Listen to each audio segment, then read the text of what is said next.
life is so much important than the fear. Living actual life is so much more important. And when you take that step, when you take that leap and you have faith in yourself or something higher, then things will work out.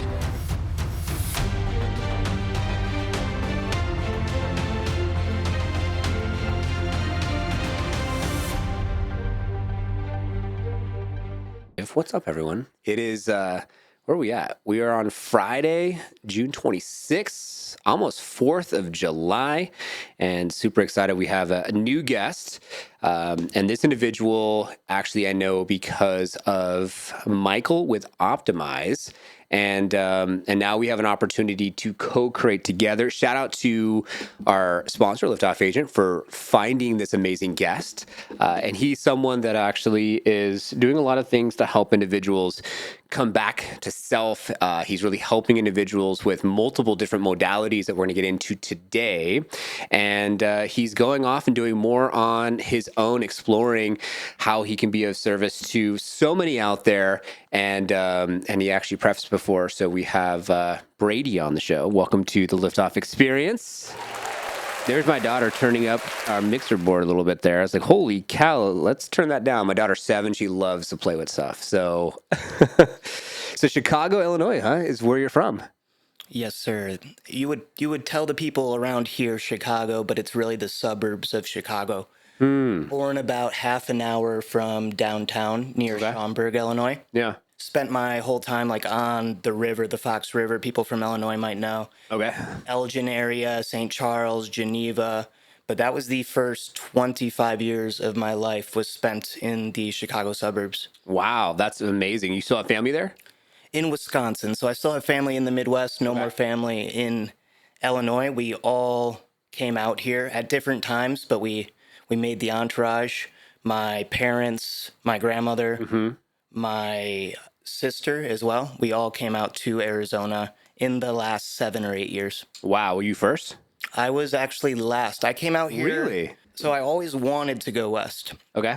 I knew that for a while. 5th grade-ish, my grandpa Nick took me on, I want to say, the first mind-opening experience with nature, where he was a mountaineer in Washington.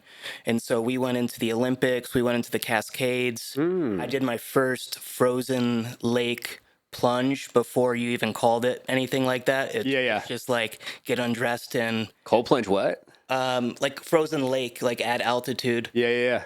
So you didn't even know what it was at that point in time. Like I had no labels for it. There wasn't a fad around it when I was in 5th grade.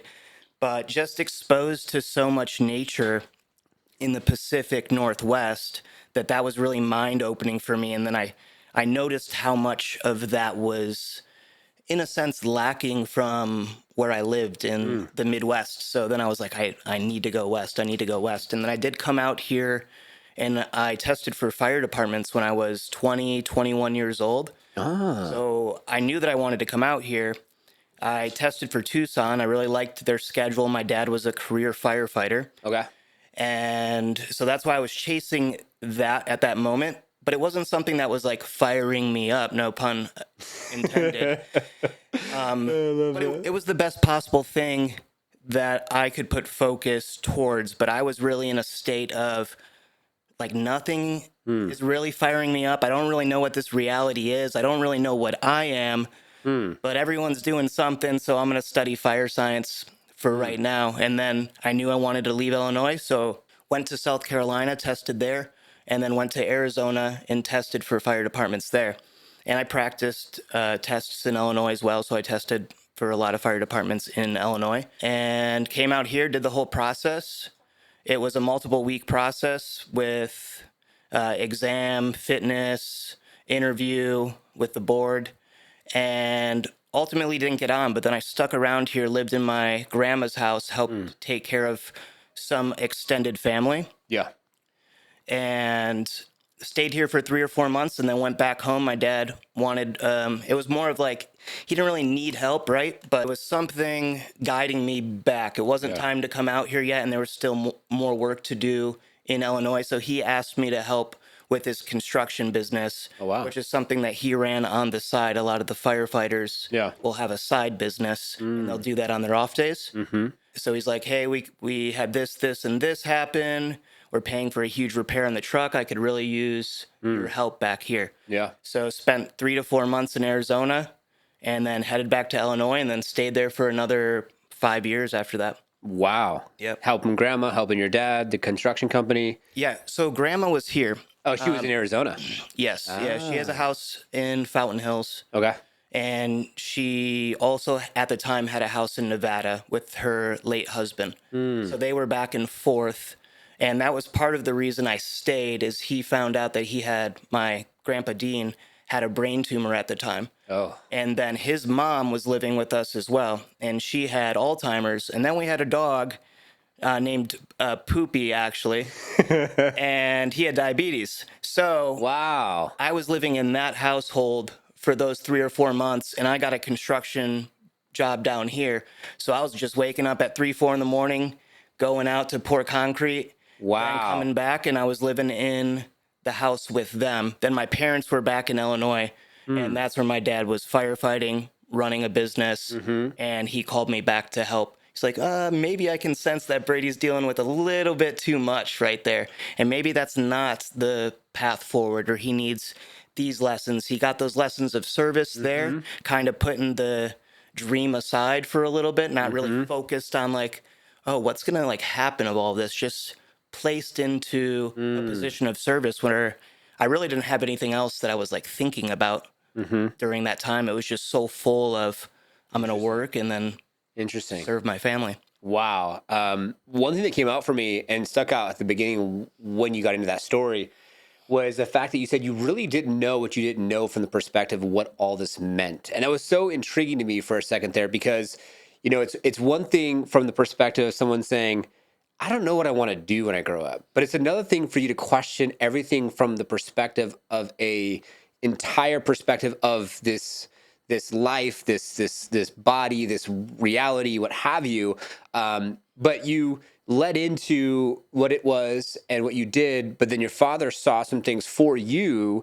And then at what point did it shift for you to start to see, there's something here in this direct? Was there a catalyst? Was there that moment of clarity? Yeah, and a lot of it, like looking back, you can see a lot more of how it was the actual expanded route. Yeah. And it's a step after a step. So each piece of the story brought me to the next piece. Yeah. And then the expansion runs out at some point where you've learned the information in this area, and now you go take it to this area, and you might not be fully aware, fully conscious of what's playing out while you're in that story, but it starts to make sense as you get more and more experience with it. So I started working on the concrete truck, eventually took over his business. He sold the company to me, eventually took on a partner. It was a small concrete lifting, concrete repair business. Okay. We were out of Carroll Stream, Illinois. And what this really did, so I mean, it gave me a lot of experience with talking to people, connecting with people, providing services. It helped me to lead a team. And this part of it I really didn't figure out till later, is it was giving me like so much freedom where most people were working for somebody else at that time. And I could control the day. I decided how much work we did. We didn't work in the winter. And I could do something else for someone else in the winter, but I began traveling. And so it gave me the space for really exploring, because early on I realized I took one of the winters to do this, but I realized I didn't really feel like a man. I didn't know what a man was.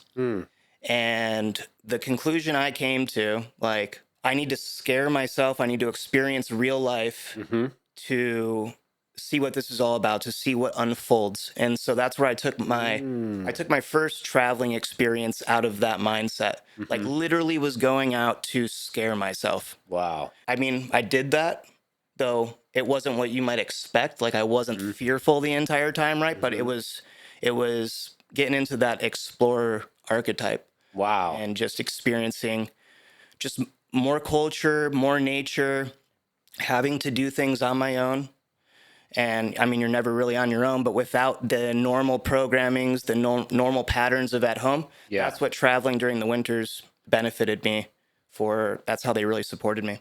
Dude, that is freaking awesome. Like, I love the fact that you got the opportunity to, it was like almost perfect. Like the way that your dad set you up, you took over the company, gave you the, out here, our summers are like winters, just FYI in Arizona, and gave you that opportunity to have that freedom to go explore. And it's awesome because I hear you loud and clear. It's not like you're fearful, like, I'm fearful of dying or something like that. It's just like the fear of unknown and something different and how it's going to unravel in my interpretation of it, in a sense. And when you went off, like, how did you even, like, during that time, how did you even know where you wanted to go? Were you doing research? Was it a calling? Like, where are some places that you went? So it was a whole new experience for me. So I started basic. I lived in a Mazda 3 Okay. and I took Route 90 west from Illinois up through Wisconsin, all the way west to Washington.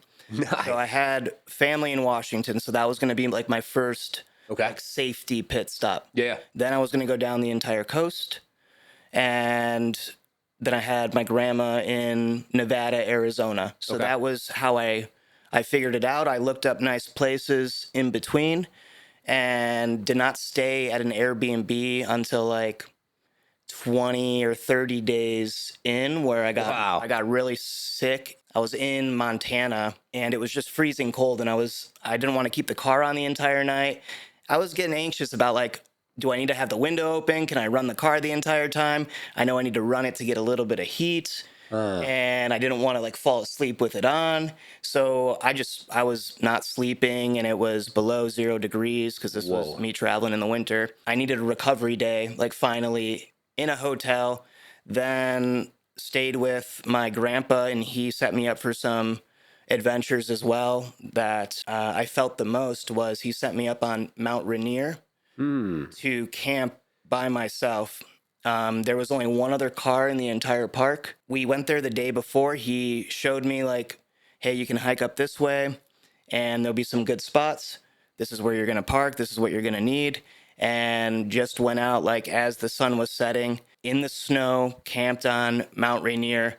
And it was really interesting because there's like a point of no return, because there's the whole idea of like the crevasse. Hmm. There's snow packed in. There's snow that might be more melted or warmed up, and Hmm. you really don't want to be without knowledge and a light. You don't want to be walking after Hmm. the sun sets through Hmm. a lot of this snow. So it was like after I set up the camp and it became dark and I no longer knew where I came from and couldn't see more than 10 feet around my tent, I was like, okay, I'm like here for the night, and I'm camping in Wow. freezing temperatures. Yeah. First time like really experiencing being on my own in nature. Like I was on my own at gas stations and like truck stops sleeping in my car, but then that was the first experience of being with nature by myself.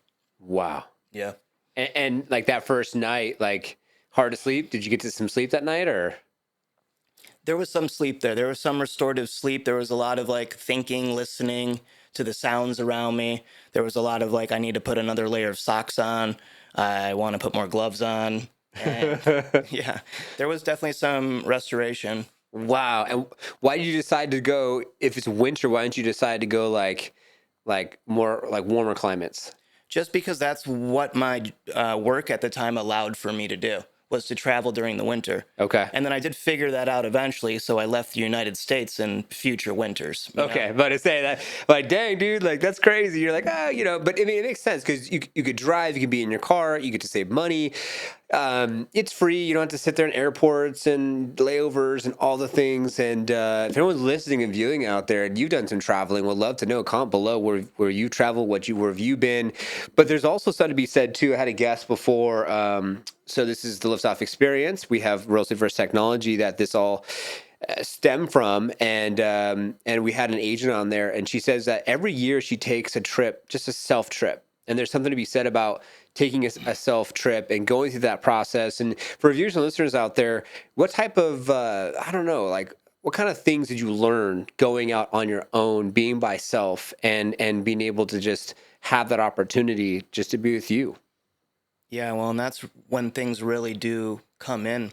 Mm. So many people that are stuck and they want change, they want that higher self to come into body. They want to Mm-hmm. embody like that best life. Mm-hmm.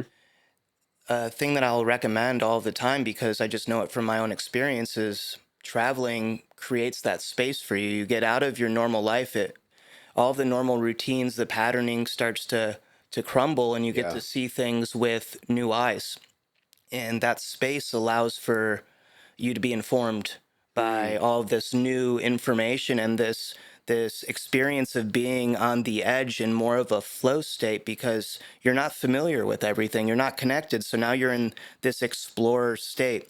And so anybody looking to like break out of just where they feel confined, they feel like they have mental blocks, Mm. and they're not really finding the way to like repattern their life here, because you never really have to leave to create this expansion, but it is a way to do it. But traveling, especially to areas that are far different than what we're used to in the United States, Mm-hmm. that really can open a person up and allow for the vision that is already inside you. But like Mm. maybe it seems like it's coming from somewhere else, but it allows the vision to come in and Yeah. or to just unfold, to feel it deeper because you're less connected to like everything that has created the current story Mm. that you live in the current character that you're Mm. embodying, because there's just a lot of different things we're identifying with, agreeing with, attaching Mm-hmm. to, and so that makes it hard to see from a different perspective and be like, okay, I want to actually evolve, I want to spiral up a little bit. Mm. This life is not making me feel healthy, happy, free, Mm. and it's hard to see that when you're in it. Wow, Yeah. that is so powerful. One thing that comes up for me is I remember being, I think the first trip. I've never been a traveler, so if you're not a traveler out there, it's okay. I can relate to you. But my wife was always a traveler, and I like to say on accident I built an international team. It didn't really happen like purposeful, but the universe, Lord, God, whoever you believe, has mysterious ways to have things unfold. And so I found myself in the Philippines. And so we went to the Philippines, and you're on a plane going over, a massive ocean, and you're 16 hours on this plane. You're 3,000 miles from home, and there is no like, let me just jump in my car and drive home. And I remember after I think it was 4, 5, 6, 7 days, I was there for like a couple weeks because there's no reason to go that far just for a couple days or a week. You got to be out there for at least a couple weeks. And the food's different, the culture's different, and you could try to go get, whatever. Like they don't have pinto beans, they don't have Mexican food. That's one of the things that I like. You might try to get like, oh, they have Italian food, but not really Italian food because they put sugar in their spaghetti. It's all different. TJ Fridays, oh cool, this is a chain. No, no, no, no. Denny's, it smells like, why does it smell like shit in Denny's? This is weird. It was the spices and herbs that they use. So I can attest to what you're saying. Really put me outside my comfort zone. And I remember feeling a sense of anxiety, like almost wanting to be back home, and had to calm myself down and just be like, okay, I'm okay. I got this. Especially also then when you are coming back and you're like 8, 9, 10 hours on this flight and you're like, I still got 6 more hours. You're just like, I was almost going stir crazy wanting to get off this airplane because you can't go very far and you can just walk down the aisles and use the restroom or what have you. And you try to do the best you can because your legs are falling asleep and everything else. And I remember my one leg started to get like swollen. So I had to get those compression socks, make sure I was hydrating enough. So it's a real deal. It really challenged me to think differently and expanded my awareness for sure. Yeah.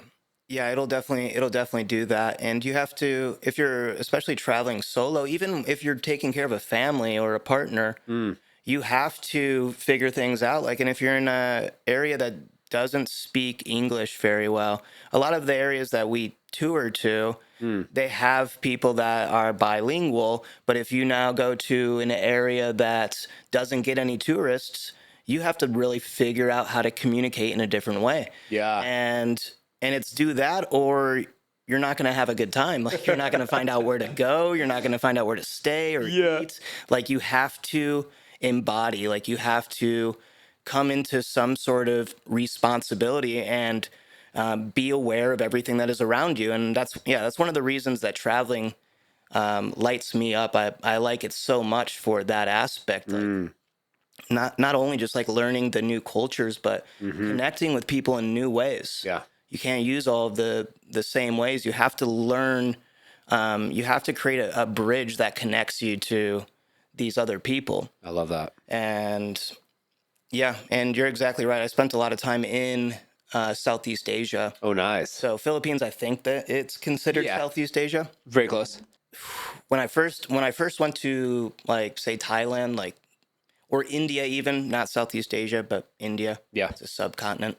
Felt like I was on an alien planet. Wow. Like that's how much of a mind blow it was. Wow. Yeah. That is amazing. Yeah, we just went to Japan, and we get there. So I went there for the birthday, my father-in-law 1 year anniversary, doing some team building because we bring over our team leads from the Philippines, getting their visa and what have you. And I remember my partner, he's opposite of me, and he's like all fired up because he's like, yeah, I'm gonna go on the subway. And there's like 3 floors of subway. And there's like blue line, purple line, green line, orange line. And I'm like, I was so overwhelmed. I'm like, I'll just spend the $60, $100. I don't care on an Uber just to get where we needed to go. But as soon as I calmed down and I did some breath work and I just recentered, then I was like, after the next day, I was like, all right, let's go try out this subway system. And then you go into Google Maps and you're like checking it out. And you're like, all right, cool. Like, I got this. And then I did I like doing content. So I did some content around it. You know what I'm saying? Like, this is real life. Like, I don't know what I said, Mario or whatever it was, because you like follow the lines and it took you to okay, you're going to go A1 to B6. And then you catch this train and then you get off that train. You got to catch the next train. And then you start to get it. And then it's a freeing feeling. It's something so complex that turns into something that's like a game. And that's one thing that I like to live my life like is like a video game. And so that's why I got like toy cars over there next to you and, you know, this podcast and just doing cool stuff. Like told you about maybe taking this office and building something in the backyard, having these doors. So if we wanted to, we could just open these up and you know, jump in the pool real quick, you know, just having more fun with it. Yeah. You know, because I think sometimes people could be so just stuck in like a box, especially if you're, and no disrespect, if you're in a 9 to 5, you're underneath Florex lights, you're in traffic, you're sitting in a cubicle, all these type of things, you know, it can get very monotonous, you know, and then things come up where it's like, I know you see it in your line of work and also, you know, working at Optimize, you probably see people that are, you know, would you say that you can tell when you see someone who maybe hasn't been in nature, not doing the breath work, not grounded, compared to someone who is under the fluorescent lights, they're in the cubicles, they're not getting the same? Yeah, because the energy that you're embodying, you like that is how you appear to others, and especially people that have worked with sensitivity, concentration techniques, and are more in touch with their self. And they perceive people on a different level. And if you're in the wellness, the holistic health industry, that's part of the role. Like you have to be able to figure out what that person's saying that they're not actually saying. And you do that by sensing the energy. But I think most people appear as how they are actually feeling. So a person that is holding like sadness or they're feeling like they're not living, like you see that in their physique, you see that in their definition, you see that in the brightness of their eyes, the faces that they typically make. Like it is all very readable. That's definitely, there are telltale signs of this person is not living at ease. And like you were saying, like we're a character in a video game. We're here to create. Yes. We're here to explore. We're here to play around. And most of these people, all they want to do is actually live. And there's like an awareness block of not realizing that what they're doing is something that they chose out of fear, and it is not living in alignment with what they truly desire. They want to be turned on. They want to be connected. They want to be at ease. They want to be healthy. And And it's crazy that like fear can do so much to a person Yeah. because I need to hold on to all of this or else this doesn't happen. I can't support my kids. I can't pay my next bill. And life is so much important than the fear. Living actual life is so much more important. And when you take that step, when you take that leap and you have faith in yourself or something higher, then things will work out. Like, are they working out now? Like, are you feeling well now? How are you feeling? And it's like life's so short. Like, yeah. Amen, dude. I love that. All right. So lift off moment there. I want to read you all something. Then I want to transition into the next segment, and I want to try something that I have here. So basically Brady. So it's Brady_Breeze. That's the Instagram. Helping create more presence and inner peace. Huge. We're getting into that right now. Holistic lifestyle and manifestation. Drink liquid.zen water. I have this right here. Wellness coach at Optimize. Work with me. Amazing. Okay. So before we get to the next segment, first and foremost, I can't believe we're already freaking 30 minutes in. So I've been wanting to crack this open, but I told you, and he didn't, he said, you don't have to say anything. It's up to you. Just wanted to share this with you. What is this, first and foremost, before I crack it open and take the first sip? And then you can check out his Instagram if you want to go ahead and get you some on your own. So tell me a little bit really quick before I crack this open. Yeah, this is intentionally crafted water. It's structured water where most of the water that we're drinking is dead. It's not how it would have been in nature if we were drinking it off of a mountain spring. So this water's taken from one of the best sources in the United States, Palomar Springs, and it's in the cannery. It's being infused with 528 hertz, so it's in a nonstop sound bath of 528. So it's being structured with the vibration of cellular regeneration of love. And then you can see the print on the can. There's sacred geometry on the can, and that's helping to hold that structure, that vibration in the water. And structured water can actually connect with the body. That is what we want, like the intracellular water to be in the cell so that it conducts electricity, that it conducts life force. And when we drink dead water, it's just acting as a carrier agent of whatever vibration it's bringing, or if there's minerals or electrolytes in it. Like dead water does not hydrate a person.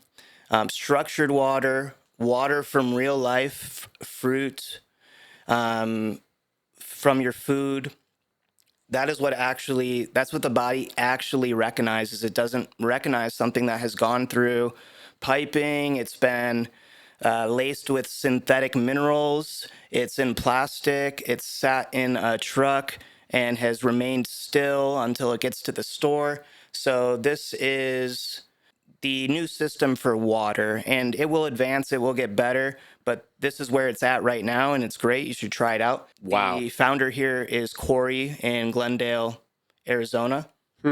And it's a relatively new company, just getting started, just starting to get the brand out there. And so they do have a website. You can purchase some, and they're available at places that align. I think will take over the entire water industry eventually. And the founder is, obviously very into cymatics and vibrations effect on water, which is, we're 70% water. So our vibrational effects on the self. And then you can get into like EMFs and non-native EMFs as well. But he's also deeply into exposing all the lies about water and these water companies where a lot of their sources haven't been tested for years. And the source water changes every single day with what they're putting into the sky. And you have to be aware of, is your source being protected? And just a lot of these water brands that say that they're good water don't actually know if they're good water. Then they change the taste by putting synthetic potassium, magnesium, sodium. So that's how they're adjusting both the pH and the flavor profile that you get. Interesting. Yeah, which, you could get into the whole electrolyte conversation, but he wants to change the water game. So you had Troy on, and you know how Troy wants to like create new systems for everything. Yep. This is the water element side Wow. of that, in my opinion. Basically, this is awesome. Ingredients, polymer mountain spring water, natural electrolytes, and structured with 528 hertz frequency, love, and gratitude. So what you just said reminds me of something from the perspective of intentionality. It was also interesting too, because Christy, she's on Instagram. I haven't had her on the show yet. She's used to be an actress, and something came up that she showed me a system you could purchase that actually does light infusion into the water that can actually help with collagen production and other things, which is so amazing. And that's exactly why this platform is here, is for us to explore different modalities and things that we're talking about now.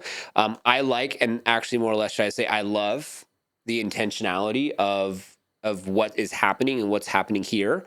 I'm very grateful that you brought this in. Coincidental, because I was watching that post about light frequency, and then how light can change your water. You can have it in your home, and then you bring me this, and I'm just like, what the heck? As far as if you're curious, yes, I just tried it. It's water, but it does taste lighter. It is more hydrating, and I feel great. I feel great. So we'll keep drinking it, and we'll see how the vibe goes. But definitely, if you want to check it out, that's something that you could do and see for yourself. So you're doing what you're doing. You're going out and traveling. You're getting different perspectives. Then you're running this company. What gave you the calling to go deeper? Right, go deeper into these modalities. Go deeper into. I mean, it's all on your arms. You could tell you're tatted with same type of designs that we have here. You're already branded perfect for the water company here. Ironic, right? Ironic, right? That is so interesting.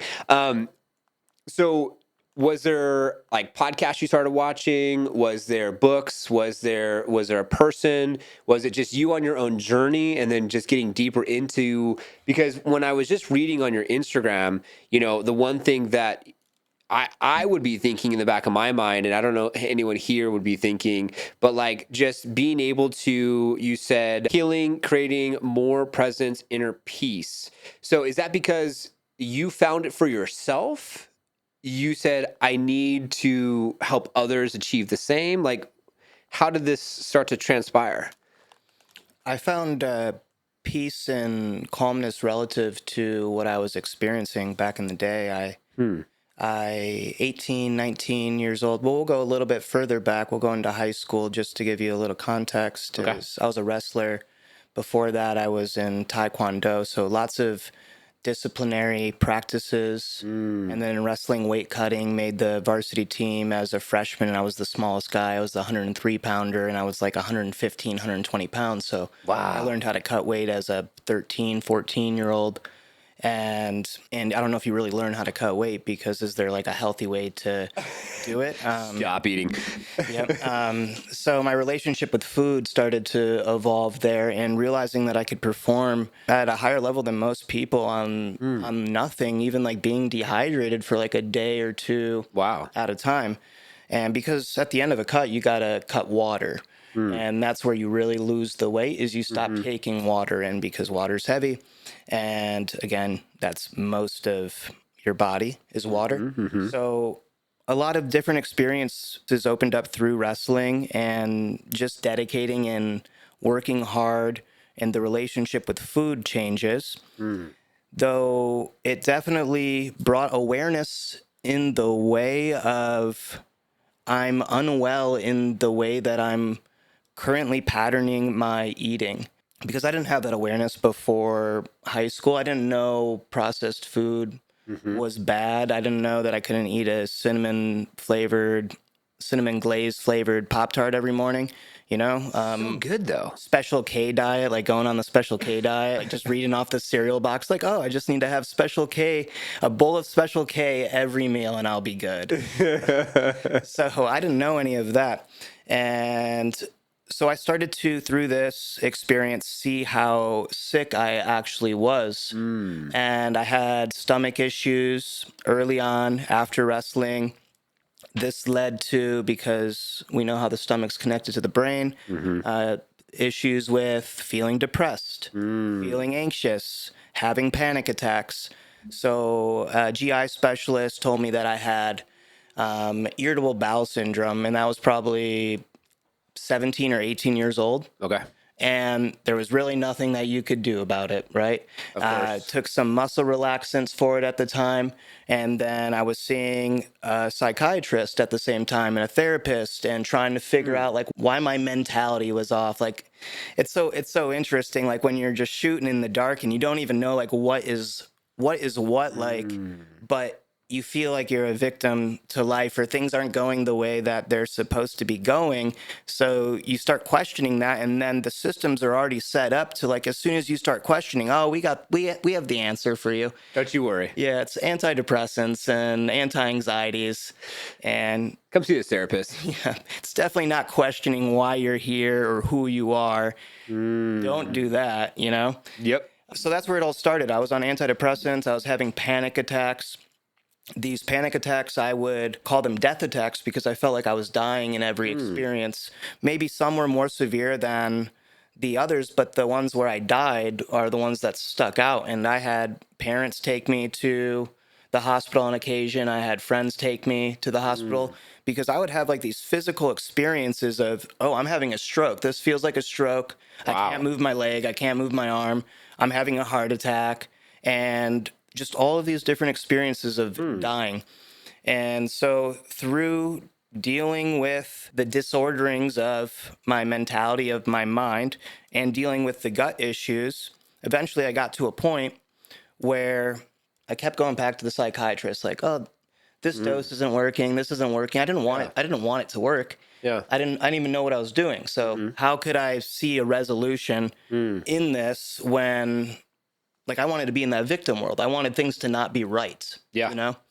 And so eventually we'll throw this context thing because I think it's important. Yeah. While I was on antidepressants, I had one mushroom journey. And I didn't experience anything because I was on the antidepressants. All I experienced was gentle highlights to the clouds in the sky. And I remember having this new awareness of looking at the sky differently than I ever had before. It was like it broke me out of like some bubble where it was almost like I wasn't even externally aware before that. Wow. I was just in my experience, like fully connected to it, but subconsciously.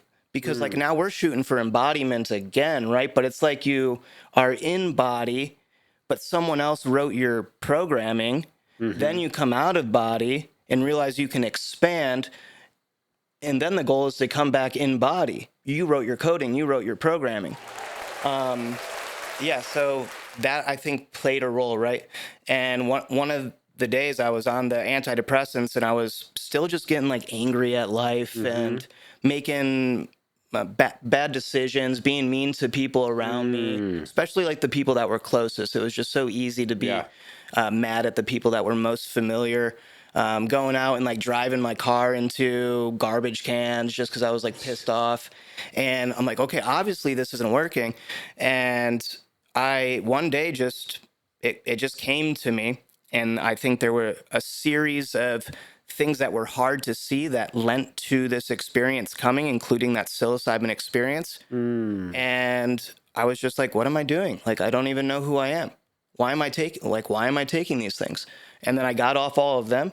And then through that experience, because it was suffering coming off of all the medications, I started to explore more. Then I started to explore with nutrition. And I was trying all of these different elimination diets, all these different fad diets to figure out my gut issue. And as I was playing around with this, my mentality, my mindset started to become more controllable in a way, you know, more at ease. I'll say this because this was important in catalyzing through the panic attacks. If anyone's dealing with panic attacks, that is actually what brought me to breathwork and meditation before I even had the idea that there was a field of people practicing breathwork and meditation. There was I experienced it so many times that eventually I had to just go sit down and I would be by myself. I knew that it played out this many times. I didn't die actually in any of the occasions. So I'm like, okay, this is going to end eventually. I was just naturally slowing my breath down, being still, and these experiences of anxiety, of death, turned into experiences of euphoria. They turned into these experiences without ego. And not suggesting that anyone should go like try to live without ego. I'm not like a proponent of that ideology at all. But the experience of breaking free from that identity momentarily, it was quite profound. And it was just showing me that there's so much more here. Yeah. And that character just completely collapsed, and I would maybe spend 30 minutes to an hour in this unknown territory, and I would grab a notebook and I would just like start like investigating this new territory. And yeah, so that's where it all kind of started, and that would be from the ranges of age 18 to like 21. Yeah. Powerful, man. Getting some liftoff here, liftoff moments. Wow, it's so profound because for the viewers and listeners out there, when you think about ego comes from the perspective of self and what we've identified of self from the perspective of the past patterns that we identify with as of, say, examples. Clothes or shoes or parents or siblings or house or address or phone number or stereotypical ideations of like what people say of you. You're fat, you're ugly, you're this, you're that, whatever else. There's so much that plays into ego to a point where it sounds like you reprogrammed yourself. So then when you came back into body, you reprogrammed maybe like what the ego, I don't know. It's almost like I want to go deeper with it from the perspective of like a code. Like if your ego is coded in a sense where you've always known yourself to be this way, and then you start doing breath work and these modalities, and you start to like come out of body, and then you come back into body, and you're like taking notes and you're playing with all this stuff. Would you say you've kind of like reprogrammed what the ego means to you, or is it just getting past ego altogether? So then it's not even there at all. So I think getting to the experience of ego dissolution is a guide for us here on Earth. Okay. I think if you're going to attain that, if you're going to like call it something to attain, you're going to be living in a cave in the Himalayas. Like you're not going to fully integrate with this experience. I think to want to impact the world, and I mean, there's a lot of different perspectives on this, because you could listen to the old recordings of like Ram Dass or Dr. Richard Alpert talk about this state of neutrality or detachment or equanimity that he lived in, where you're still interacting with the world, but you're no longer doing, you're just aligned with the work and your being through all of that interaction and that activity. So now you're in each moment aware. I don't want to go too far off. It seems as if the ego is important if you're going to play certain games, and if that game is to impact the world positively, or to help your family come up, to protect the people around you, to love, there needs to be some character at play. But then where is it ordered, and can we make sure that that state where ego is dissolved, source, God, is what is the main driver of that state? So connecting to that experience is important for, I would say, coding or programming the character. But you'll hear a lot of people in this like spiritual community talk about like the higher self, right? Yep. That's where we're fully turned on, we're fully connected, and we're living a life where we don't need to question whether this is the life I'm supposed to be living. It's living in alignment. It's living in harmony. I'm no longer wasting energy. I can sustain energy, and I can just be here in each moment. So people talk about like life being this unfolding of everything that you're not, and this becoming or returning to this higher self. And I still even think this higher self has a character that plays in the game here on Earth. And then samadhi, or total dissolution, is something even more all-encompassing, even deeper, it's even higher. And what's important about that experience is it tells you, even though you're in duality and you're playing within the laws of polarity, none of it really matters. Like, this is where you really come from. And so you can create as much meaning here as you would like. You can play whatever game that you would like. And at the end of the day, there's also no meaning to it. But the life is both so meaningful and meaningless. And that's what that experience gives you. So now you now have the free will to choose how serious to take certain things, or come into certain experiences with more play or more joy or more humor. And I think that's why it's important to tap in and have that experience. And you don't necessarily need to do it through entheogens or psychedelics. There's many ways to experience a state of samadhi. And when you're experiencing it, you're not experiencing it. You're not there, and that's the point of it.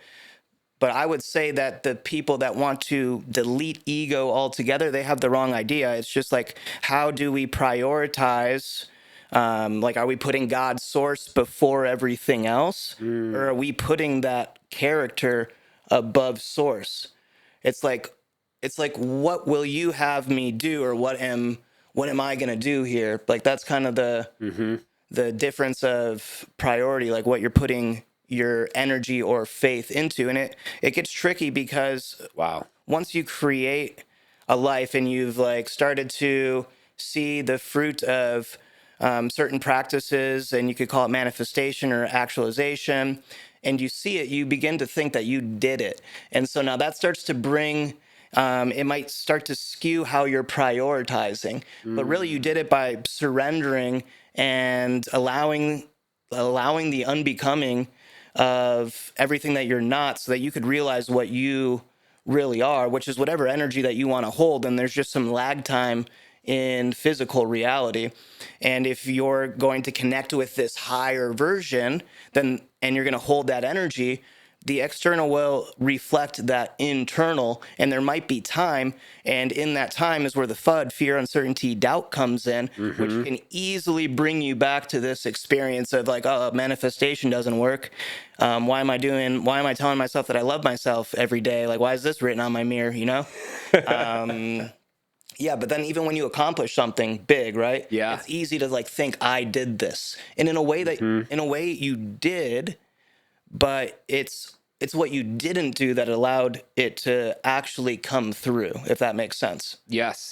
So like, as an example, it's you saying, I not want, but I desire, I'm looking to, we'll say, innovate the real estate industry, disrupt the market, whatever, right? And then, okay, now I'm at 500 agents, I'm at 1,000 agents, I'm at 10,000. Okay, now I did it, 15,000 agents. And then I could look at that as like, oh, look at me, I'm so cool, I did all these things on my own. Or you could say, I put the thought vibration out there, I had unwavering belief, disconnecting from any outcome versus timeline, and allowed universe, God, spirit, what have you, to bring that in after the lag time of this physical plane. And then when that comes, then being below source and saying, thank you for blessing me with these amazing opportunities to be of service to an industry that gives me additional freedom and monetary value to do more traveling or have more experiences or more blessings to bless people, and whatever the case may be, instead of being someone that I could see. You see people out there, and if you guys could, think about an artist, or you think about an entrepreneur, and they have so much success so quick. And if it's ego driven, as fast as you will grow is as fast as you could fall. Being that Lord, source, God, call it what you will, is maybe needing to teach you that you are not above, you are below. That's what comes up for me. Yeah, it's beautiful. I love that. I agree. I'll do this for both of us. Let's go. And I'm going to put quotes like, that shit was deep. All right. I just like unlocked this door, and you just went freaking, Ray just went like next level. I love that. And if you have any commentary on ego, you want to add to this conversation, this is a conversation. If you're on YouTube, you can comment down below. If you're not on YouTube, go to YouTube, go to the channel. It's basically the Liftoff experience. Give us some commentary. We'd love to get your feedback on that, and so we can make this more of a community opportunity to co-create. Okay, so I want to get back into the story and get back into the fact that like you started to, after that, medication, understanding self, working on getting your body, your gut, all this stuff back into homeostasis. Did you come to a place where you're like, because the fad diets are fad diets. Did you come to a place where you're like, this is how I want to eat? Like, where did that evolve to then get closer to where we're at today? Yeah, what I think is important is that it continued to evolve. Yeah. And you didn't get stuck or trapped in any sort of limitation or restriction. It's important to keep the energy of I'm exploring and I'm seeing what works best for me, because ultimately, like, if you want to be a being of abundance and you want to be in your sovereign state, you wouldn't be restricting yourself, at least not in, you wouldn't be using those words, right? Like, Yeah. because you could get into the whole conversation of fasting, which I have like a lot of thoughts on it as well. And I know that you have a lot of experience with it also. So keeping the energy of exploring and seeing what my body felt good with, what didn't. Yeah. There's still things that I'm working on now, health wise. Like every day, I'm bringing more awareness and I'm cultivating more self love so that I can make the right decisions food wise. And the best thing that I've found is, people aren't going to necessarily like the answer, is it's intuition based. Like, you need to eat intuitively. Everybody is giving away a different amount of energy. Yeah. So if you can actually hold your energy and recycle it, you don't actually need a lot of food. Like, yeah, that's the interesting part about it. So as soon as someone's gonna like tell you need this many calories per day, like, okay, I'm out. Like, I maybe had that amount of calories in the last week, because I eat when my body needs energy. Yeah. And if I'm not leaking energy all over the place, then I'm not going to need energy or fuel as much as another person. So Beautiful. yeah, I explored with a lot of different elimination diets. I did vegan for a while. I did raw vegan. I was vegetarian for 5 years. I did the whole Purium 30-day. Did you? Transfer. Yeah, I was an affiliate of Purium. Before Okay. I came out here, I was working with the Certified Health Nut. And that's actually how I originally connected to Optimized Community, was through Mr. Troy Casey. But I went through Purium, was selling Purium products, no longer. Yeah, I had a switch in Nepal. I was vegetarian for like, I was like in my 5th year of being vegetarian, and I was in Nepal, and for whatever reason went to like some like chicken wing bar spot in Nepal. And I'm just used to like finding whatever I can find on the menu and like eating something like super simple, like a celery stick or something. Yeah.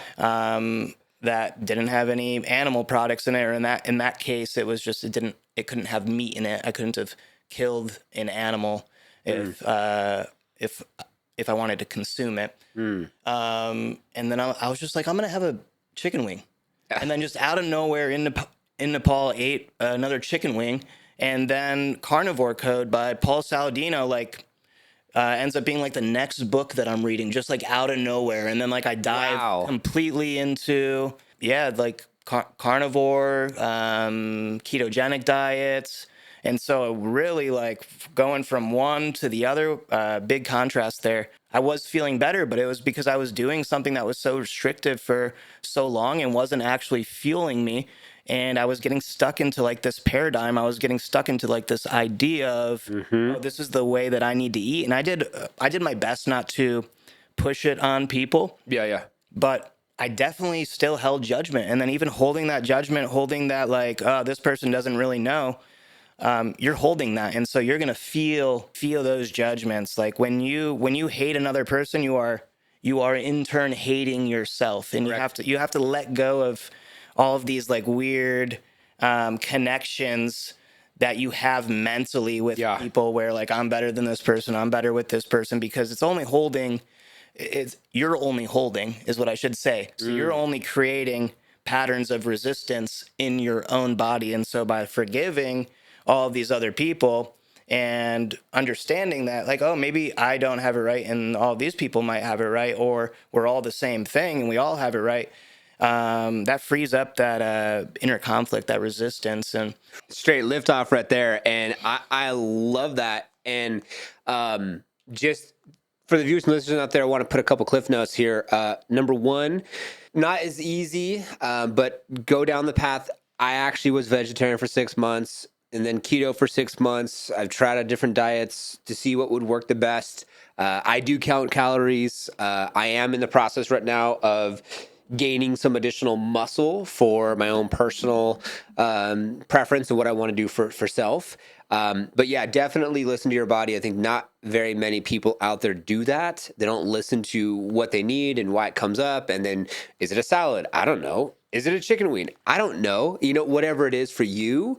And I love the fact that you commented on, the space part from the perspective of when you judge, you're really judging yourself, because there is no separation. Even though we believe that there's separation, there is no separation. And what separates us is the ego, the judgment, and all the things that we have, the money, the jobs, the cars, the house, the yada, yada, yada. So Ed and Cliff Note, just want to put it out there. Take yourself some time and be gentle with self.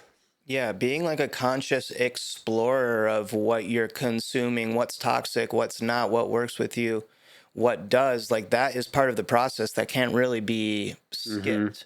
So the point is that you have to explore internally. Like, you need to do it yourself and make your own decisions Yeah. on what is best for you to ingest, right?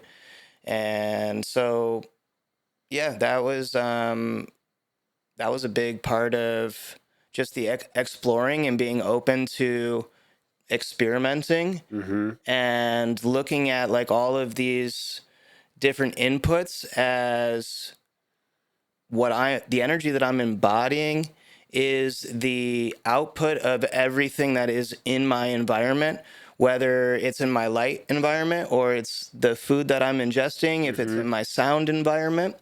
So playing around with all of those, if you're in the business of wanting to feel more aligned or more connected, Yeah. you have to look around you. You have to be mindful, you have to be aware. Yeah. And the journey is going to look different for every single person. So 100%. And it goes back to like what you talked about earlier, like, with say this water, infused water, we're drinking some Red Zen tea. Shout out to my wife and her company. And it's like anything that you ingest or anything you put in your body, it's like you're putting that inside self, and you have to ask yourself, what was the intention behind whoever created it? So if you're going to eat a Big Mac, or you're going to go to Chick-fil-A, or you're going to go to Chipotle, or whatever the case may be, too many people, I feel, going way back to the beginning of the show, you talked about the fact that you had these issues from the perspective of you're eating these things, didn't think too much of it. The system already had it set up where you can then take a pill or go see a therapist, and it just brought you down this rabbit hole. Well, to climb back out of that, to bring it together full circle, you just had to be more mindful of what you're doing, why you're doing it, asking some questions to be more intentional with what you're doing and why you're doing it. Because I think too many people in this playing field that we're on right now, they aren't intentional. And come on, everyone watches or has watched sports, basketball, football. Right now, during the time of the filming, we had the World Cup. Right. And so made a little investment yesterday, made a little money on the World Cup. Let's go soccer. And so, as a player, you have to be intentional. What's the play? What are we doing? Okay, cool. Like, you're going to have to get into an ice bath because you're sore, or if you're a UFC fighter, or you said earlier, doing what you did with wrestling. There's all of these intentionalities behind it, and it's so much in our face in so many different lights. But as I feel like a lot of us, don't really think about it from the perspective of being intentional. They just accept the job, they accept the salary, or maybe not. Hope not. They accept maybe who they're with. Some people are with people that maybe you're not 100% committed with, but you feel comfortable. You accept the house, you accept this existence that you're in, and it's like you also accept the fact that like food tastes good and that's all. And the next thing you know, it's like, well, I got to see my doctor because something's wrong. I got fatty liver, obesity, pre-diabetic. And then you're like, oh man, doc, what do I need to do? And I feel like it's giving so many people outside of self the power and then not really taking that power and being in your power, being in your knowing. And it's like, do you think that like, I mean, I can obviously answer this myself, but like, it's already kind of like set up this way. But why do you think people just don't really like open up or think about little things just like, why am I eating this? Yeah, and I think you hit something like this is kind of the root of it, right? And whether someone wants to transform, transcend, ascend, whatever you want to call it. Okay, I go to the doctor and now I realize I'm unwell. Yeah. Like, how is a person even needing to take those steps and have somebody else tell them that they're unwell? It's because there's so many ways to suppress, there's so many ways to create artificial energy or stimulate, there's so many ways to distract. So a lot of these people, before they can even, maybe there's been glimpses of these openings where, oh, I could change something, I could actually feel better. But most people don't even realize their disease. They don't even realize their sickness until something very extreme happens, because they've gotten so enmeshed in the lifestyle of numbness. And so we can like choose to be here and feel, or we can choose to not be here. We can be distracted and consequently not feel the moment. And then you're almost, it's so weird because I was here at one point and you're living each experience waiting to get to the next experience, which is never here. And so many people are trapped in that rat race of life where it's like, okay, I don't like being at work. And so I have these things that I'm going to do after work. Yeah. And so now I'm not fully present even at work. I'm not enjoying life. So now I've not lived for 8 hours. And now I have time for myself. And I'm going to eat shitty food because I wasn't present and I can't think about what I should be eating. Like that awareness never came in because I just wasted 8 hours of wait. I was waiting for the next part of life. Which is imaginary. And then we eat a meal, then we watch TV. It's all distraction. Like you finally get space for yourself, and everybody wants this space for themselves. And then they Just give me some space, please, okay? yeah, I can't wait till I have this time to do this or do that or to just be with myself. I just need time with myself. And then they get that gap and they fill it with distraction. They fill it with suppression.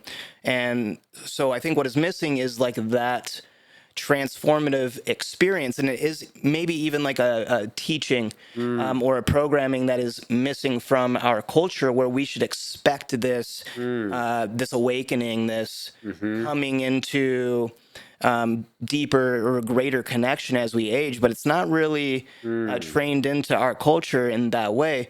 And so usually something really bad will happen to someone, and then they'll realize that nothing that they were doing was actually helping and or working. And because life has become so raw for them, they've gotten so close to death because they've either themselves were taken close to death, or someone around them died, or they just, something terrible happened, right? Yeah. That can bring someone to this opening where then again, then you have to choose. Can you stay aware? Can you continue to be mindful and keep this space open and begin to work in a direction that benefits you without like proper guidance and teachers and mentors? It's a really difficult path to walk, because everything is telling you not to walk it. Everything is telling you to fold under the pressure, to numb, to just obey, to just do the easiest, most familiar thing to your nervous system. So,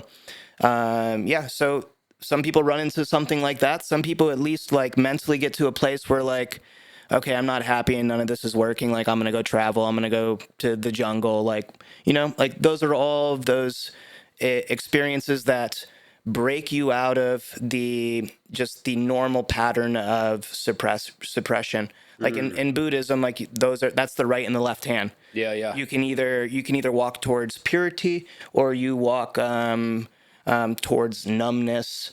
Everything that we do is either for life and in love, or it's for death. So you can like create that. Like there doesn't need to be like a spectrum. That can be binary. If you're mindful and you love yourself, every choice that you make will be for more life. It will be for love. If you're unconscious and you're distracted, you might still like a blind squirrel finds a nut. Like you might still do good things for yourself occasionally, but if it's in unconsciousness and you're distracted, you're likely doing it for death. Like you're waiting for it to be over. You're not being present. Life is being present. Waiting for death is unconsciousness, That was, dang. Did it make sense? If anyone had a liftoff moment there, we want to know. Comment below, especially if you're on YouTube. And of course, if you're streaming this, we'd love for your feedback too of the show in general. I got to be more intentional about that so we can be able to create, over time, a community here. So one thing that comes up for me, I want to give some contrast for viewers and listeners out there who can relate to this. I remember I was a lot attendant in my 20s. And one of my first jobs, I think second or third, I was like 18, 19 years old. I was a lot attendant. And I remember like I would just like put the plastic, it was like Chevy dealership, put the plastic over the seat and put the little mat, and I would drive the car over and park it and whatever. And tag it. And I remember like going to the car wash. I would take these cars to these car washes, and I just remember at that time where I was just like, can't wait to get off and just go smoke a joint. And I would just like not be present. I just couldn't wait to get out and smoke a joint. And then when I was working, all I wanted to do was like, because like I used to at Chevy, it was like during like 96, 97, 98, that era. So it was a lot of like soccer moms that would like bring in their Suburbans and like their Tahoe SUVs. And I would like, they had like always had change. So I would like take a quarter, and I'm like, I'm gonna go to the vending machine and get me a snack. So I just wanted like to get high and get a fucking thing out of the vending machine. And like that was my day. And then I'd get off work. I hit up my boy Blake. Hey Blake, want to smoke? Play some GTA 5 and just like hang out and kick it, and just like that was it. And I wasn't fulfilled. Wasn't in alignment. And if it wasn't that, I was trying to like there's a dishback chick. I just want to like bone her. So like thinking about boning her, and then like and like that's what we go through in our 20s. I feel like that's just what it is, and like that is a part of living as well. When you're in your 20s, you're like totally just like you're like in la la land sometimes too, but. It's amazing how things have shifted to a point now where like I sit in this box, welcome to my box, bro. And I sit behind that desk and I talk to agents and I do strategy calls and all this type of stuff. And like, it's fun and I enjoy it. And I don't feel like I come in here and I have to come in here. I like to say, instead of saying something like, oh, I have to do this. How many of you out there say, I have to do this. I have to go here. No, you get to do these things. And I remember I just did a video like 2 days ago and I said, why not gamify life? Have fun. You get to do this, you get to do that, and then change it up. Sleep in a little longer or get up a little earlier, go take a hike, go do something different. Just break the pattern, So if that resonates with you guys out there, I absolutely love the analogy of how you broke all that down. It was just so simplistic, but it seems like there has to be like a pattern interruption in a massive way, in any way that is, for someone to finally be like, whoa, I'm totally missing the picture here. Why the hell am I working this job? I hate freaking commuting and my life sucks. And then they're like, all right, let's do something to make it like better. Because I feel like because I feel like when we're kids, we have dreams, we have aspirations. I think some of us, right, want to do certain things or travel certain places or whatever. And then from adolescence to adulthood, there's like a shift. And then a lot of people just like, I got to pay the bills. I've now got kids. I got to take care of the kids. And like you hear it in the car world, oh yeah, I once wanted to get a GTR, but I got a family now. And they make up all these excuses. Do you think that there's like a place where like that pendulum swings over and then they get into that like, oh, life started. I'm done with high school. Like I'm done with college. Now I got to like, follow this rule book that's been like lined out for me, which I think we all follow or have. Yeah, and I don't think there's really anything in the United States that is, if you're just living the typical life and you're coming up in the typical way, it's hard to find that space or to have people that hold that space so that you can actually be more conscious of the decisions that you're making so that you can get that higher perspective. You have to be able to see past like what keeps the mind limited. It's fear. Like what keeps the focus like narrow. It's fear. It's negative vibration. It's negative frequency. All of the normal, if there's not somebody there like around you that is like embodying that courage, is embodying that clarity, then it's really difficult to like go against the grain and do something on your own. Yeah. So it's just a lot easier to do, especially if your parents are telling you to do this, your school told you to do this. And yeah, like just not a lot of people. I mean, I guess I think Lord of the Rings and I think Harry Potter because like these guys were going on adventures, so I wanted to go on an adventure. Like it didn't make sense to Heck yeah. go to university for like have no idea what I was or what I wanted to do, and then I'm gonna go into debt also, like and probably kill myself on drugs and alcohol. Honestly, if I went to university, Yes. Yeah, Dude, I love that. It reminds me of like you're the five sum total of the five people you hang out with the most. So think about like your neighbors or think about like high school, college, who you're hanging out with and what have you. And the fact that I never really thought about it from like the perspective of holding space. Like I never thought about it from the perspective of if you had someone around you that was maybe a black sheep anomaly, whatever, that maybe had a little bit of a awakening or was awakened, because I think that like what happens is, and maybe feedback out there, what happens is you see someone that is either A, they're recluse, B, they're talking about all these crazy concepts or ideas, and then you hear that like a lot of times people are like, no, you're crazy, just like get that job, like you have a great opportunity in front of you, why would you want to go travel around the country and start a vlog and document like all these cool places that people could go visit and stay when you already have an opportunity to edit for this company and become this, whatever, blah, blah, blah, blah, blah. And so it's so interesting how people like find themselves almost like not questioning, but kind of just like downplaying the person who potentially could be the catalyst of the space that could be held for them to see things differently. yeah, a bunch of Agent Smiths all over the place. Agent Smith, I like that. Repeating the centralized dogma or patterning of, oh, you can't do something different. And we all subconsciously program each other with spellings, with words, like all of the time. Like if you want to like pretend that you're not controlled, and it's not even pretending, like if you're free in your body, you can be free here. If you're free in your mind, you can be free here. I don't care like that you have to pay taxes or you're still like advancing or evolving or coming out of what you could say are controlling mechanisms of like whoever is running the system.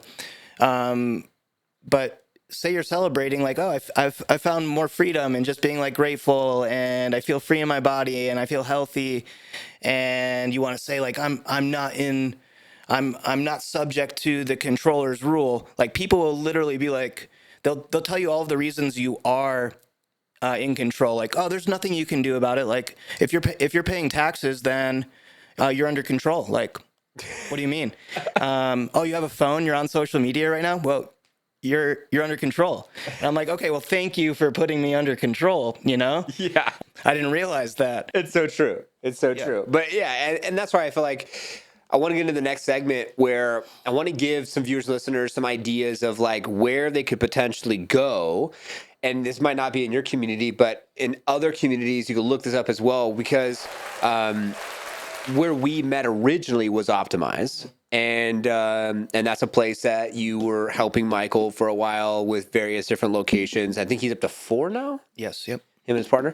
So they have 4 different locations right now, and that's going to be in the greater Phoenix area of Arizona. So, this is a place that you can go and be around amazing community people and place that you can hold some space for yourself. And this ties into so much. So how did you, Certified Health Nuts, how you got connected with Optimize, and then you started utilizing the space. Tell us more about the space, and then how did you actually start to be a part of it all? Yeah, and this also connects to exactly what we were just saying. Yep.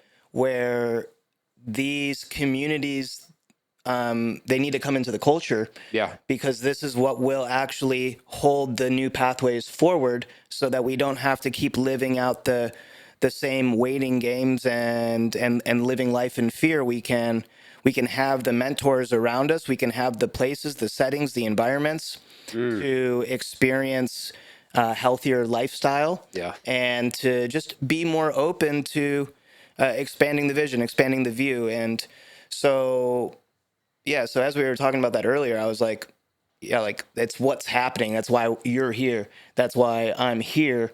And we're changing the game so that people can actually, Let's go. careful, Crystal. Big one.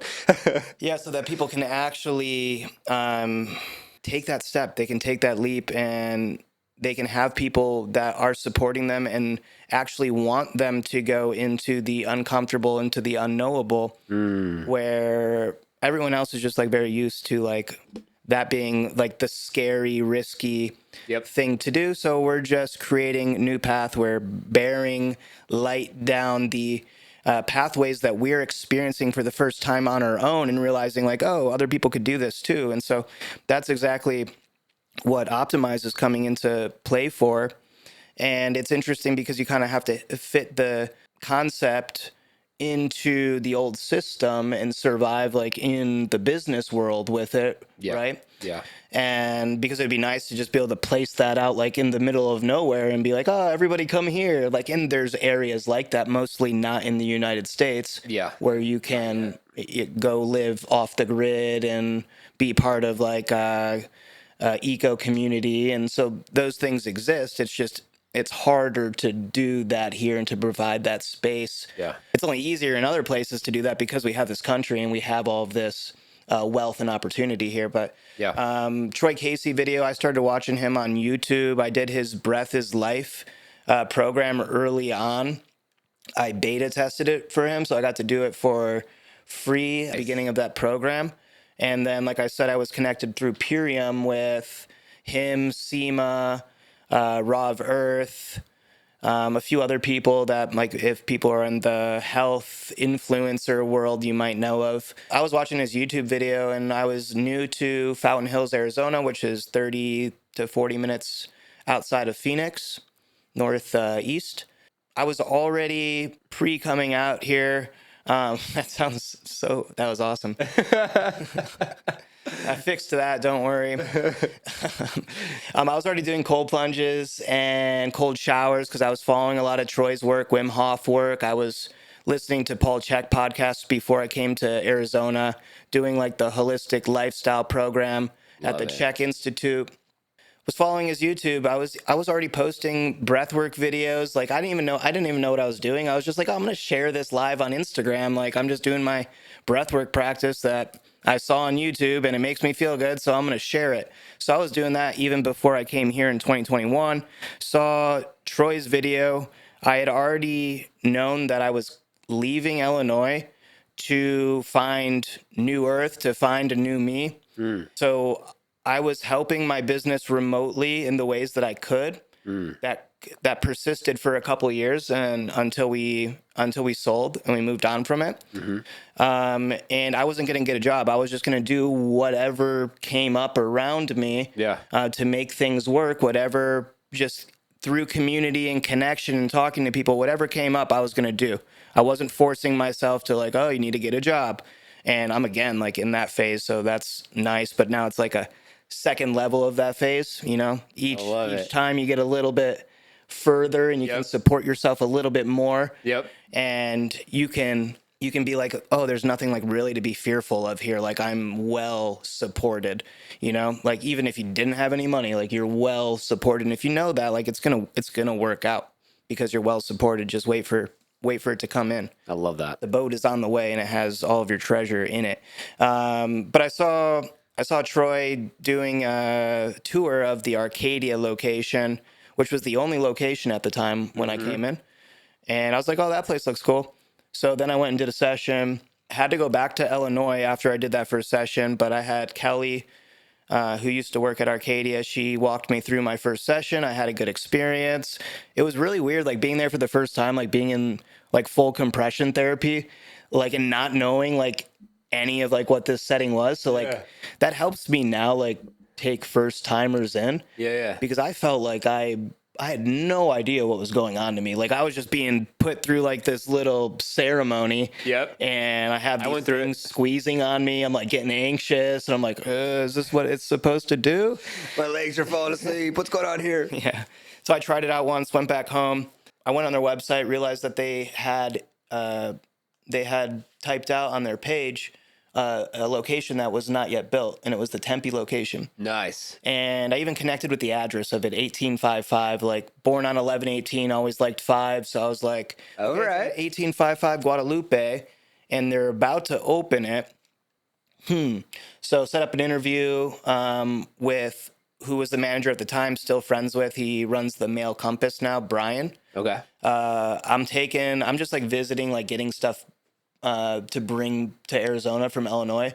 So that's why I'm in Illinois at the time of this interviewed, got hired on, helped them set up the Tempe location, got trained at Arcadia, set up Tempe location, like brought cold tubs in, built saunas. Wow, that's dope. And yeah, so then I worked at that Tempe location for a long time, got to know Michael and Jesse very well, and the connections that Optimize brings to you if you're open to it, it's insane. Like you're connected to like anyone, maybe just like a few people off. Like if you're going into Optimize, and everybody, for the most part, like there's going to be people that are on the edge just getting into it, but like everyone wants a better life for themselves. They all want to feel better. So being in that energy, it's very powerful. Yeah. So I got to experience a lot. I learned so much from interacting with all of these different personalities.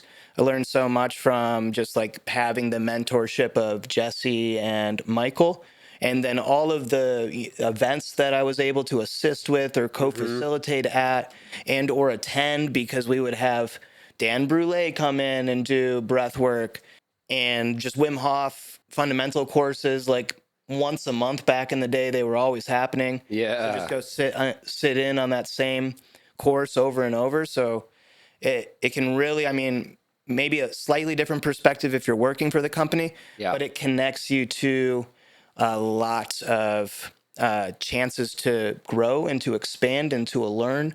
And it put me in so many opportunities and spaces to just cultivate more of like what I am now. Like, oh, Michael's like brings a phone and I'm at Tempe Optimize, and he's like, oh, give a message about this. And he just puts you on video camera, and then all of a sudden you're talking for the social media page, and you either show up for it or you don't. Sink or swim. Yeah, like you're going to start doing a class with the biocharger. Can you do this every Tuesday? And I'm like, yeah, I suppose I can.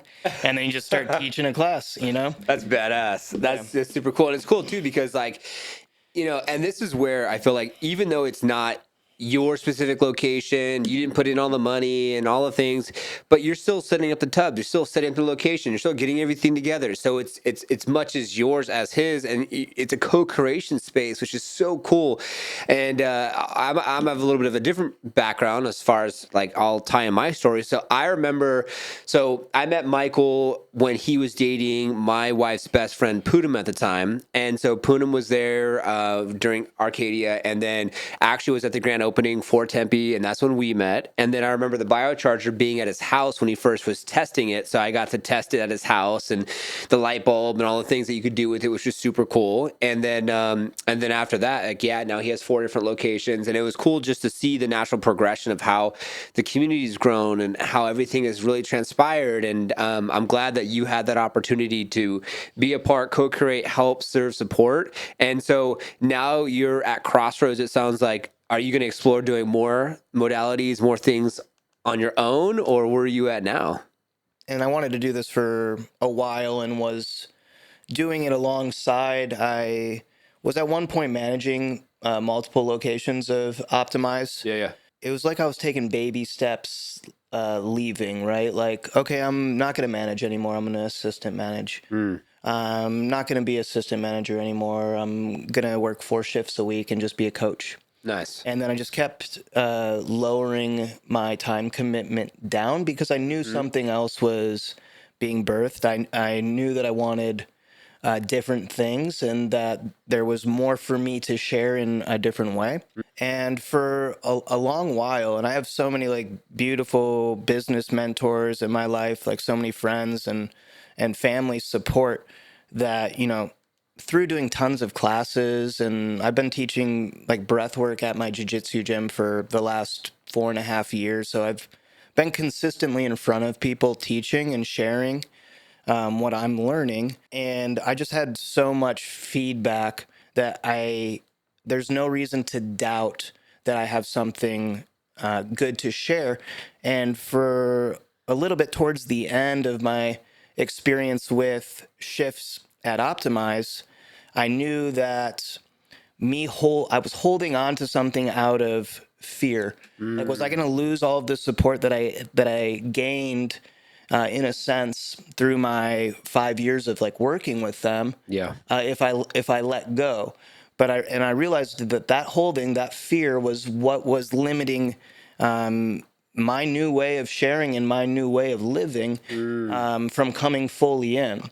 So at a point I had to just, and I love the community and I'm still connected to the community. Yeah. And I'm so grateful for my experience there. But you do have to, if you're trying to create something else and like I want to be able to travel wherever I want to go. I want to be able to produce from myself alone and my experiences alone. I want to play that game of I'm self-sustainable, and it's inside of me. The abundance is inside of me. The freedom is inside of me, and so you can't play that game if you're hanging on to something. It was a long time coming, but I am working with people, and I'm using all of these different modalities. Like, and this is the thing, like we get stuck on one modality and we like think that is the thing. So I don't like to necessarily say I'm like a breathwork facilitator or I work in nervous system regulation. Really, all I'm doing is creating space and using intuition to bring you into the moment so that you can reintroduce yourself to self. And you're actually going to guide yourself. And I'm just going to open up the space for it. And I'll use breathing, I'll use meditation, mindfulness techniques, holistic lifestyle practices. Wow. Really, I just want people to be with their self, do something that we can all mostly agree is like a good thing to do. Yep. And start to like meet their self and to open that connection with self. And if you live in that space, everything gets better. Wow. So I don't really even have to do too much. Like, and the way that I work, it's custom for every person because every person's going to need something a little bit different. Like there's a different thing that's going to click for you versus I work with a lot of people like actually in the entrepreneurs in the pet industry. I got connected to like that leg. And so different things will work for them as different plan, different protocol work for you. Worked with fighters, wrestlers. Nice. So everybody understands and perceives in a different way. And so that's also why, like, I don't at the moment have like, oh, if you just do this, like this is going to change it. If there was one thing that you were going to do that would change it, it would be anything that makes you more mindful. Anything that brings you into greater awareness. So I've even gotten on to like this. I wanted to start this year by making these like challenge YouTube videos where like, oh, I'm going to do this for 30 days and see what it does and like vlog it, right? Like it wasn't aligning with me. Like it wasn't lighting me up. And then I realized why is a lot of us will like do and or create a routine around something that is good. And we need this because we do need to build the muscle of discipline of doing the same simple thing over and over. We'll never learn anything new, if we can't build that muscle. Yeah. But the whole idea of like having a routine and I'm going to do this healthy thing, and this healthy thing every day, no matter what. And I'm going to check it. I'm going to check the box on my list every single day, no matter what. So it depends on how you're approaching it each day. But like what is actually the root of this is, can we be mindful and aware through these practices that are good for us? Because if the good practice just becomes a program where now we're not even there for it, we're just getting it done, that's lending to more unconsciousness. That's lending to more death. Now we're no longer talking about life and love. And so even like this idea of like having these positive habits, positive routines, they matter, but they only matter if they're bringing you to greater awareness. If this routine creates an opportunity for you to be with yourself, like I stare at the sun, but it's not about the sun gazing. It's about myself. It's about being there with the Son of God, the source. Yep. Yeah, there's physical benefits that are happening, right? There's all these good things that are probably happening, and we'll have to wait to like truly know for ourselves if it's good. But what's really happening is I'm dropping into connection with myself because I'm concentrating on the sun, and it's natural, it's here, it's sustaining all of life. And it's allowing me to just drop in, get out of my mind. So that's what's important. And that's why my work is, I'm not trying to put like limits on it. I'm not trying to put or give myself a label. Like what I've come up with so far is I'm a presence practitioner or, I'm just guiding people back to their self, but I'm still growing. I'm not trying to limit myself in any way. So I'm not going to be like, oh, I'm the meditation teacher. I'm the breathwork facilitator.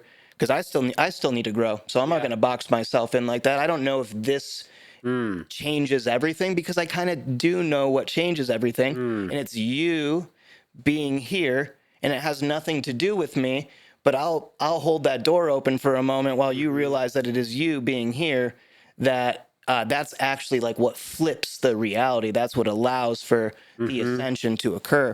So yeah, I work with people that don't feel like they're living to their highest potential, that know that there's more to their life. They might be stressed or anxious. A lot of high performers that just need more like down regulation, more presence in their life. And it's just so interesting because like athletes in a lot of cases don't see like the whole spiritual component of it.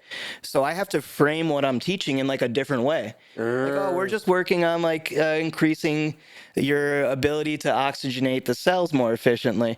We're just working on recovery. This is the best way to breathe in between rounds. And those things might be right.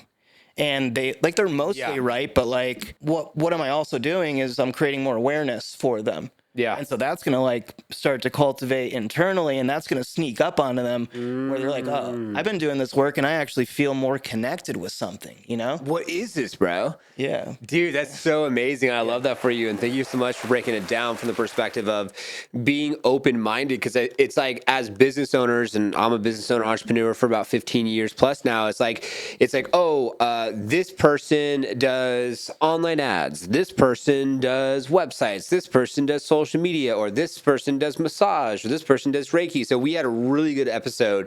It's the last episode of this, say, series of episodes with Casey, and I just got done with the meeting with her because one thing that came up for me after our meeting is that like in your space of these modalities, putting together SOPs and KPIs, like procedures, standard operating procedures, key performance indicators, and like websites, intake forms, having things that can really help like give someone clarity, or if someone's like searching certain things, they could find your modalities, your website, your social, whatever. And so we had a conversation, and she's like, because she does like Reiki, but she doesn't just do Reiki. She does Reiki, but energy healing, and she uses tuning forks, and it's a different type of modality, which, just like what you said, like she didn't want to keep herself in one box. She wanted to be more open to multiple things. So highly recommend you check it out. I actually did a session with her for 75 minutes, and it completely opened the door on some stuff.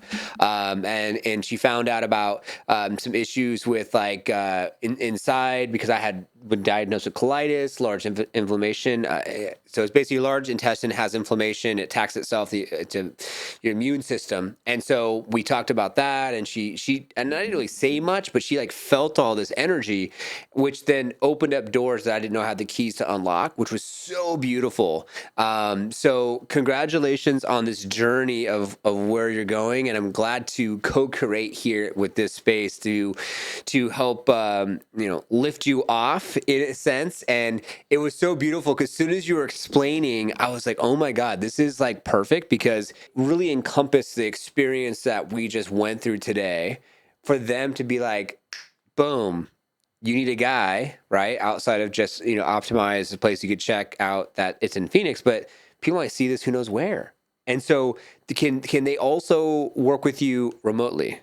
Yes, definitely do like Zoom. I have people that will pay for like an hour of my time and then just use it when we're both available, and they might not do a full hour session. So I can create full sessions for you online. I can work with you in person if you're local.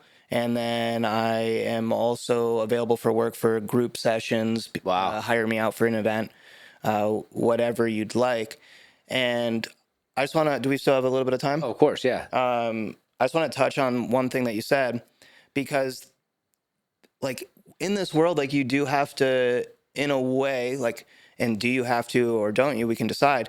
There's branding, and there's structuring your business, and there's finding the right audience for your message. Yeah. And I'm not denying or neglecting any of that, because I think there is a way to brand where you don't need to box yourself in. And of course, you don't need to fully identify like with what you're presenting online brand wise. So you can still maintain your limitlessness and create a brand, a character, an image to show the people, because there is, like you were saying earlier, you have to inspire the people somehow. You have to get the people in somehow, or how else are they going to experience your work, or what you can do for them. Yeah. But I want to bring up one other thing, because it's just interesting. Yeah, you're good. Because like back in say like the days of the Vikings and paganism or Norse mythology, did the seer on top of the mountain that would like tell you your future have to like brand themselves as like the seer, or you just kind of like knew, right? New. So like I think there's something to do with like, as you embody the energy of what you are, like less needs to be said about it as well. And it is just kind of our culture that you have to set yourself apart from others. Yeah. And if you know that you can help people, then that is worth doing. But also, if you're going to embody the energy, you're going to embody the energy, and everything that is supposed to happen is going to come into your space. As long as you're doing your work and you're sharing in the ways that you are, like I just feel like that all comes, it all just starts to connect. Like where you find the right people, they're able to like project your message out here. This person's supposed to like give you a better idea for branding. You the whole time are like maintaining that like I'm still growing and I'm still learning. I'm not becoming like this guy that has everything for everybody else. I think a lot of people are like trying to become that person, right? Yep. And you can still present that way as long as you don't fall into the trap of like, I'm that guy. Yeah. Because like, I don't know. It's an interesting landscape out there, seeing everybody that is an expert at everything, yet they're then online needing these other people in order for them to be like the expert at this thing.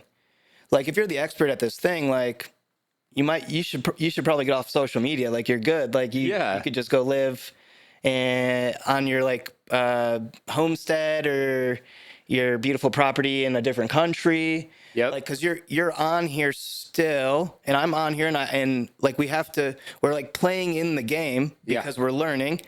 But yeah, it's just so interesting. Like so many people like pretending. Like I don't want to be the person that knows what you need. I'm just the person that like is going to open up space, and you know what you need.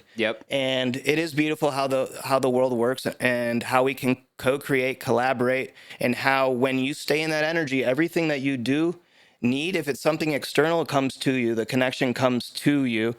And yeah, so I wanted to touch on that. I love that. And I'm right there with you. It's like my wife always tells me, she's like, you don't need to say so much. Like, just say less.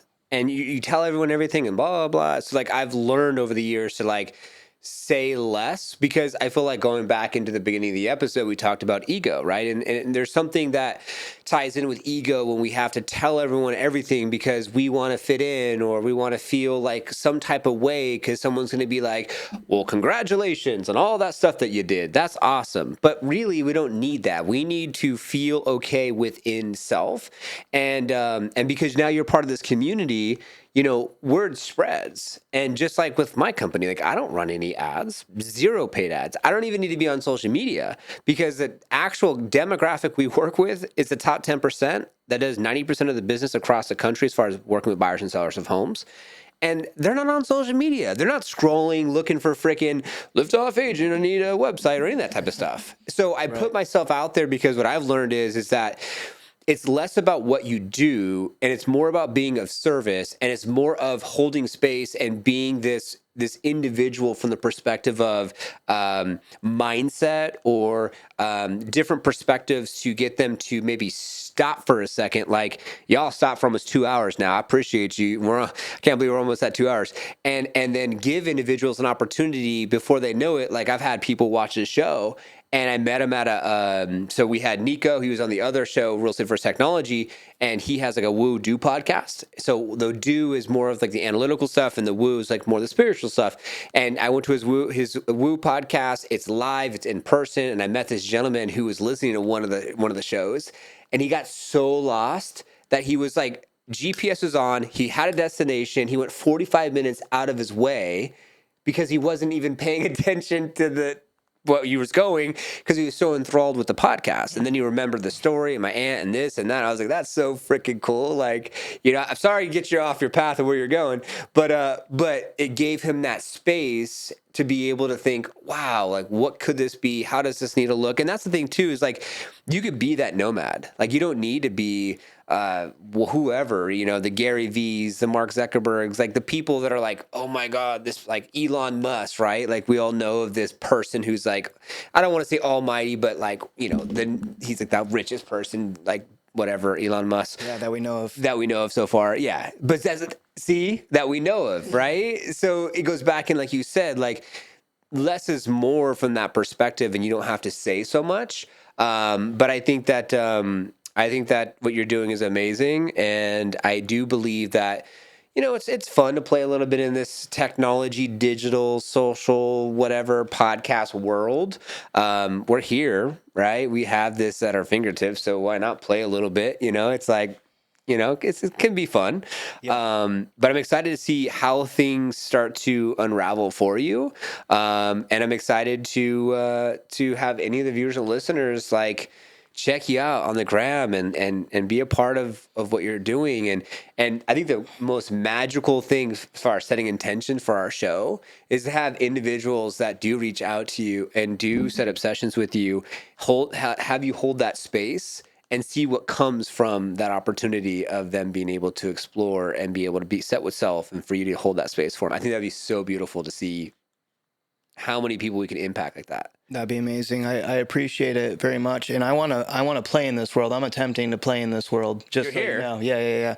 I just am being mindful of like the balance and the best way to do it. But I dig it. Like, Yeah. and I'm inspired by like everyone that is streaming and like coming up in that way and just like supporting their life by connecting. Like, this is how you connect with people nowadays. If you want to reach a large population, like you need to get where everybody is, and maybe that's not where we want everybody to be in the long run. Like, maybe we want them back on Earth, but it's kind of like a Matrix story. Like, you got to be in the Matrix to help people out of it, right? Yes. And yeah, so I appreciate you being on here. If anyone does want to reach out, Brady Breathes Instagram, can I tell them my information? Links all down below, of course. Okay, Brady Breathes at gmail.com. And I'll do for online session, intro session, a $50 60-minute session for your first time if you're seeing this message on here. And then of course I've got I've got programs. I always start with either a discovery call or an intro session, because I want you to make sure that this energy is right, and I need to know what's going on and where you're at, and before we design anything that will put you deeper into the moment and bring that reality that you're envisioning to you. So, yeah. I love that. I love that. We have a little more time, so I'll leave a thought out there. I feel that we are a part of a process here on Earth, because Earth is a place that is very beautiful, very lush, with the forests and the oceans and the jungles and everything that we have, that I feel that we are here to figure out a way to co-create with technology and also with nature and Earth, and bring those together, because I believe that our ancestors that now are, jeopardize their playing field, their Earth. I feel like we're the opportunity to now revitalize the opportunity of how we can co-create, and that's everything from AI and how we use that, to social media and these phones and tablets and TVs and all this stuff and podcasts and what have you. And so I know for me, I want to play around with the opportunity of being a catalyst to help humanity be able to get to that next level and to be able to co-create in the space of tech and also nature. So that's kind of like what if I think of like what gets downloaded through me, that's what I feel like I'm supposed to do to play a role, because I feel like we all play roles here. And I believe we all have contracts, and those contracts, you don't know what the contract is until you hire this man here and you hold space for yourself to figure out what that looks like for you. And I still don't even know what my whole contract looks like. I just know that we're here, we're a part of the contract, and it's all unraveling, and I just accept whatever. And I'm like, thank you. All right, what's next? All right, done. Yeah. Let's help humanity. So I don't know, what's your stance on that, but that for some reason resonates with me. Call me crazy, but I don't know. Oh, you are crazy. No, I agree, and I think that's beautifully put. And I'm always like, I'm a chameleon, so like I'm taking in new information all the time, and that's why I'm questioning everything as it happens to me, and like, oh, I have to do this now. Like, oh, do I? How deep can we really go here? But excellent point, and I think about this a lot. Like, everything that is here is here. It's natural. So to kind of create that division between like, oh, this is like the AI transhumanist overlay, artificial reality on top of the natural reality. I don't think that's the way to do it. It is all one thing, and I think we just need to be like mindful in the direction that it goes, and to keep like what is deeply rooted, like our connection to the earth, our connection to the to the heavens, to keep our energy spinning while working with this in the like most mindful way, because it is here. So I'm not like the person that thinks we should just destroy it all. Like, this is the time and place that we came to, and then these are the tools, these are the beings. There's new intelligence coming to life. Like you could say that it's artificial, but like it's in this universe. So like it was created just as everything else was, It's quite interesting. Thank you for watching today's episode of the Liftoff Experience, as it is our intention to be able to help you have more liftoff in your life, personally, professionally, and spiritually. That's why we bring on amazing individuals and amazing episodes to be able to help you do as such. New episodes come out every single Saturday. Make sure to subscribe, hit the notification bell, comment below with one thing that you took away from the episode. And if you have a compelling story that you wish to share and you want to come to Phoenix, Arizona, Gilbert, Arizona specifically, to our recording studio, we'd love to have you on an episode. And a big thank you to Liftoff Agent, who does the thumbnail, writes the copy, does all the content for our show behind the scenes. That's all I do is find guests, point and shoot, and have a good time. So thanks so much to Liftoff Agent team. Thank you so much for staying to the end of the episode. And just do us a favor and like, subscribe, give us your feedback so we can get this out to more individuals. And of course, you could share this with someone else that you think that should see it, because at the end of the day, we all have to help each other and serve each other to have more liftoff. And now, our YouTube channel, you can go ahead and see all of our other videos. If you're listening to this, just go to the Liftoff Experience on YouTube. And if you're watching this, then you can see on the screen that we have lots of episodes that you can take a look at and you can watch today to be able to go deeper with different subject matters to help you have more liftoff in your life. Thank you so much for your time. I appreciate you. God bless. We'll see you all on the next one.